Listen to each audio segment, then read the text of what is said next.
Assalamualaikum warahmatullahi wabarakatuh. Kami dari kelompok 9 akan membawakan materi tentang pohon dan pohon berakar. Nah, tanpa berlama-lama langsung saja kita membahas tentang pohon. Yang pertama ada definisi dari pohon.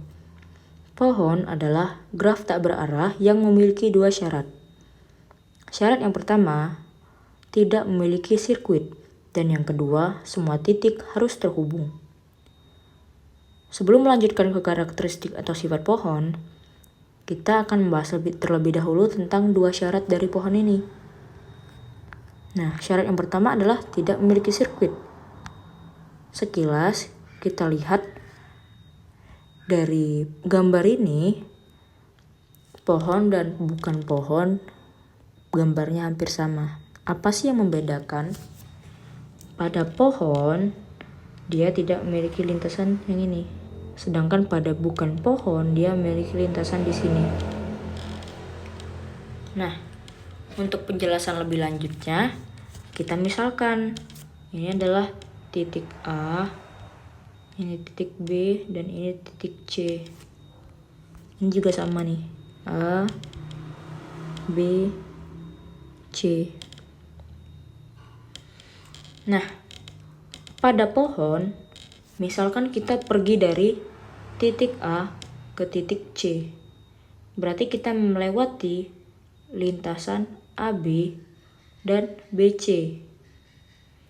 Kemudian, ketika kita ingin kembali lagi ke simpul A dari simpul C, ia hanya bisa melalui lintasan yang sama atau hanya bisa putar balik. CB, kemudian BA. Ini berarti pohon ini tidak memiliki sirkuit. Berarti dia memenuhi syarat sebuah pohon karena dia tidak memiliki sirkuit. Kemudian, apa perbedaannya dengan yang bukan pohon? Karena misal ketika kita ingin pergi dari A ke C melalui lintasan B, AB terus ke BC. Kemudian ketika kita ingin kembali lagi ke simpul awal atau ke simpul A, ia bisa melewati lintasan lain selain lintasan yang telah dilewati tadi, atau dia tidak harus putar balik.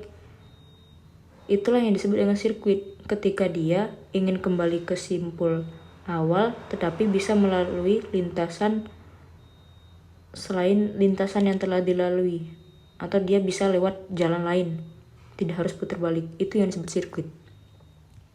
Berarti pohon yang di kanan ini bukanlah pohon karena dia memiliki sirkuit, atau dia bisa kembali ke simpul awal melalui lintasan lain selain lintasan awal. Nah, kita lanjut ke syarat kedua, semua titik terhubung. Pada gambar kiri, ia disebut pohon karena semua titiknya terhubung. Dan pada yang kanan, dia bukan pohon karena tidak semua titiknya terhubung. Perbedaannya di mana? Perbedaannya terdapat pada lintasan ini nih. Lintasan ini yang menghubungkan komponen AFD dengan CEB. Kalau tidak ada lintasan ini, dia juga disebut bukan pohon karena terdapat dua komponen, yaitu ADF dan CEB. Itulah yang dialami oleh gambar yang kanan ini. Dia terpisah antara komponen AFD dengan CEB-nya. Misalkan ia diberi lintasan di sini, di CD. Ia bisa disebut sebuah pohon karena sekarang antara AFD dengan CEB-nya tidak bisa dipisah karena ada lintasan penghubung nih dari ke C ke D-nya. Atau bisa juga diberi lintasan penghubung yaitu AB. Jadi sekarang tidak terdapat dua komponen, atau ini tidak bisa dipisah lagi karena sudah ada yang menghubungkan. Itulah kenapa dia bukan pohon karena tidak ada lintasan di sini ataupun di sini yang bisa menghubungkan dua komponen ini. Ini kan kalau dipisah jadinya CEB AFD. Nah, ini yang disebut dua komponen. Ini satu dan ini dua. Sedangkan pada pohon ini dia tidak bisa dipisah antara AFD dengan CEB-nya karena dia sudah dihubungkan dengan sebuah garis atau sebuah lintasan di titik di pasangan simpul A dan B. Gitu teman-teman. Nah, setelah membahas daripada syarat pohon, kita lanjutkan ke karakteristik atau sifat pohon. Di sini disebutkan G adalah pohon. Nah, misal kita buat nih sebuah pohon G yang terdiri dari simpul A, B, C, D, E, F. Nah, kita lanjutkan ke sifat kedua. Setiap pasang simpul di dalam G terhubung dengan lintasan tunggal. Jadi terdapat pasangan simpul atau dua simpul yang hanya terhubung dengan lintasan tunggal. Kita cek satu-satu.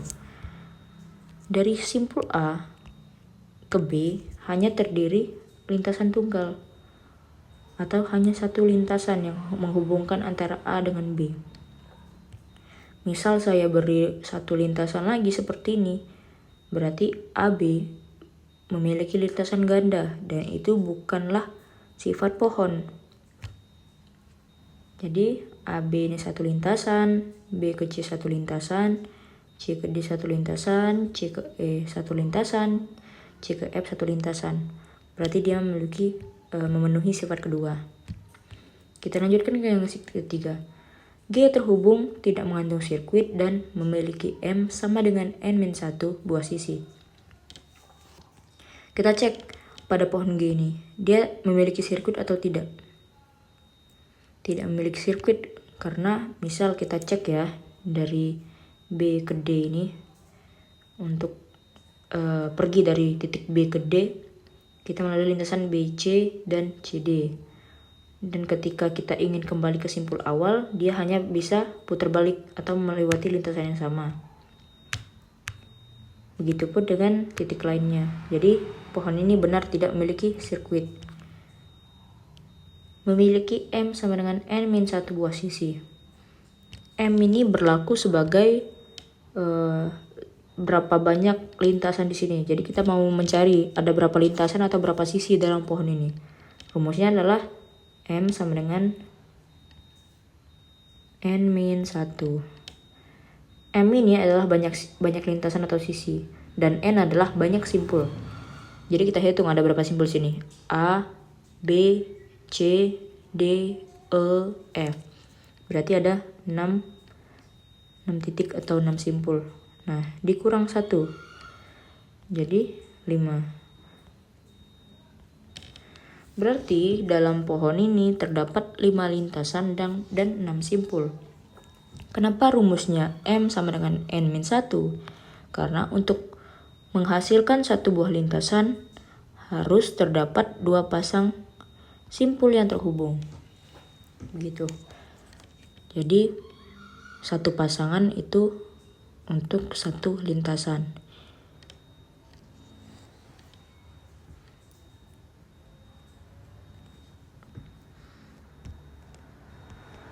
Setelah membahas sifat ketiga, kita lanjut nih ke 4.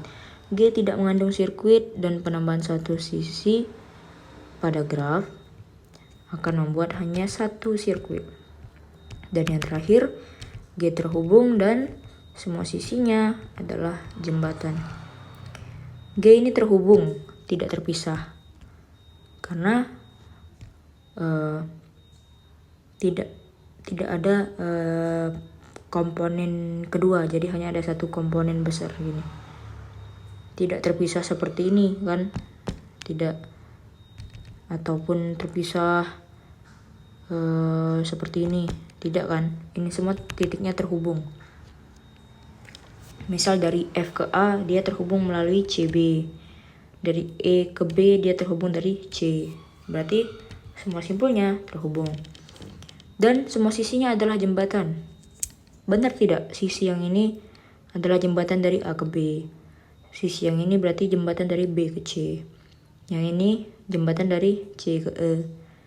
Yang ini jembatan dari C ke D. Dan ini adalah jembatan dari C ke F. Berarti benar bahwa semua sisinya adalah jembatan. Berarti pohon ini memenuhi semua karakteristik dari sebuah pohon. Itu teman-teman. Setelah membahas definisi pohon dan karakteristiknya, mari kita lanjut ke materi selanjutnya, yaitu jenis pohon. Nah, pohon terdapat dua jenis, yaitu pohon semu atau trivial dan pohon kosong. Apa itu pohon semu? Pohon semu itu adalah pohon yang hanya memiliki satu titik saja dan tidak ada garis. Dan yang kedua itu pohon kosong. Pohon kosong adalah pohon yang tidak memiliki titik dan garis. Kita lihat pada contoh berikut ini. Yang kiri adalah pohon semu, karena dia hanya memiliki satu titik, yaitu titik A. Dan dia tidak memiliki garis. Benar bahwa tidak ada garis ke sini, tidak garis ke sini, tidak ke sini. Dia hanya satu titik, itu saja. Nah, itu yang disebut dengan pohon semu. Kalau pohon kosong, ya tidak ada titik dan tidak ada garis. Benar bahwa dalam satu kotak ini tidak ada pohon. Benar bahwa pada satu kotak ini tidak terdapat garis ataupun titik. Gitu teman-teman. Nah, kita lanjut ke jenis titik pohon. Jenis titik pohon itu ada dua. Yang pertama, daun atau terminal vertex. Daun ini adalah titik yang hanya terhubung dengan satu garis atau berderajat satu. Yang kedua, titik cabang atau internal vertex. Nah, titik cabang itu titik yang terhubung dengan lebih dari satu garis atau berderajat lebih dari satu. Langsung kita lihat di sini. Nah, yang kiri nih, yang disebut daun adalah titik ini dan titik ini. Coba kita beri nama aja ya biar tidak pusing. Ini A, ini B, ini C. A, B, C, D. Nah, daun itu adalah titik A dan titik C.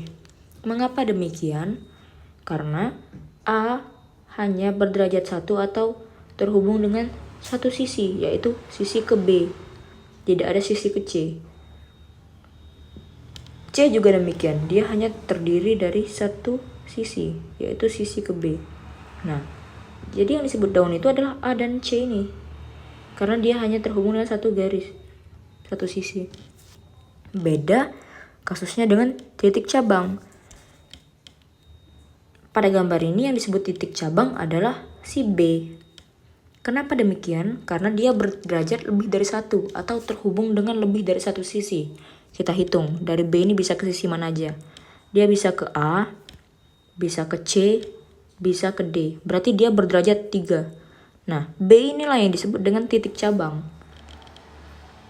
Pada gambar ini yang disebut daun malah adalah A, C, D. Karena A hanya terhubung ke B, C hanya terhubung ke B, dan D hanya terhubung ke B. Gitu teman-teman.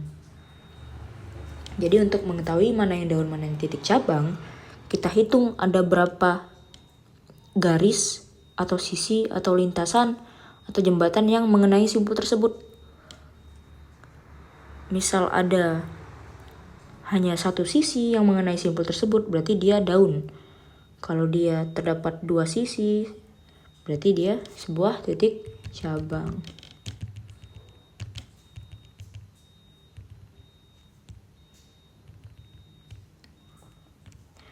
Kita lanjut ke materi hutan.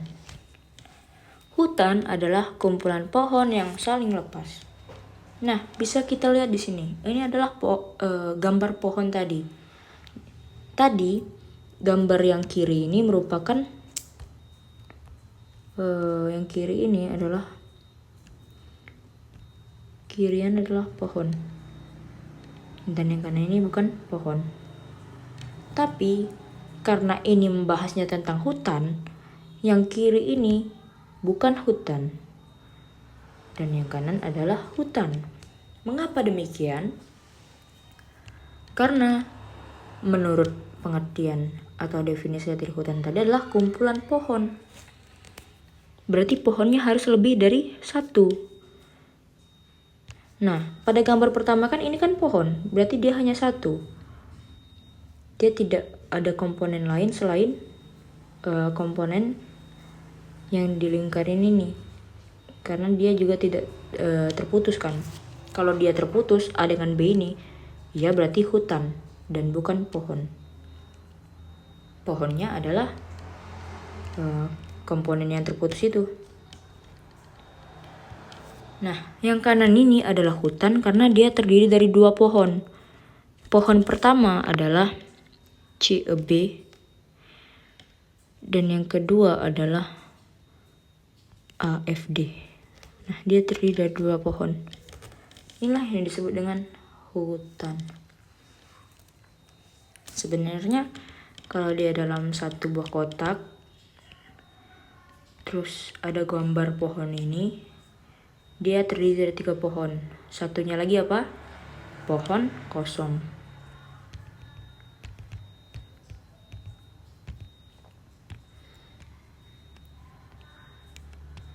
Nih, ini kan bener. Ini adalah pohon. Ini misal ada sebuah kotak ya. Ini, dan sisanya pohon kosong. Benar kan? CEB. Nih. Ini CEB. Benar CEB. Terus AFD. Dan pohon kosong. Sisa dari dua pohon ini. Inilah yang disebut dengan hutan. Ketika dia terdiri dari lebih 1 pohon. Nah, kita lanjut ke pohon keputusan atau decision tree. Pohon keputusan ini digunakan untuk memodelkan persoalan yang terdiri dari serangkaian keputusan yang mengarah kepada solusi. Tiap simpul dalam menyatakan keputusan. Dan daun menyatakan solusi.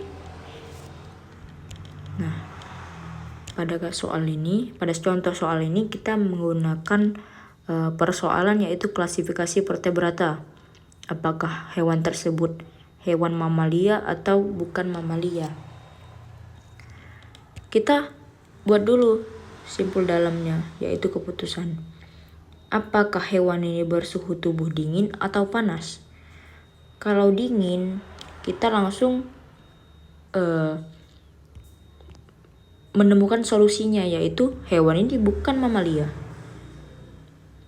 Jadi bukan mamalia ini adalah daunnya atau solusinya, dan suhu tubuh ini adalah keputusan atau simpul dalamnya.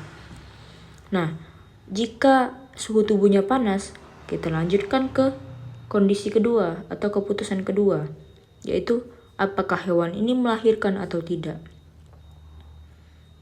Ketika kita jawab ya, berarti dia solusinya adalah hewan ini adalah hewan mamalia. Mamalia ini sebagai daun atau solusi dan melahirkan ini sebagai kondisi atau keputusan, yaitu simpul dalam. Nah, jika ia tidak, maka solusinya adalah bukan mamalia. Berarti bukan mamalia ini sebagai daun atau solusi dan melahirkan ini sebagai keputusan.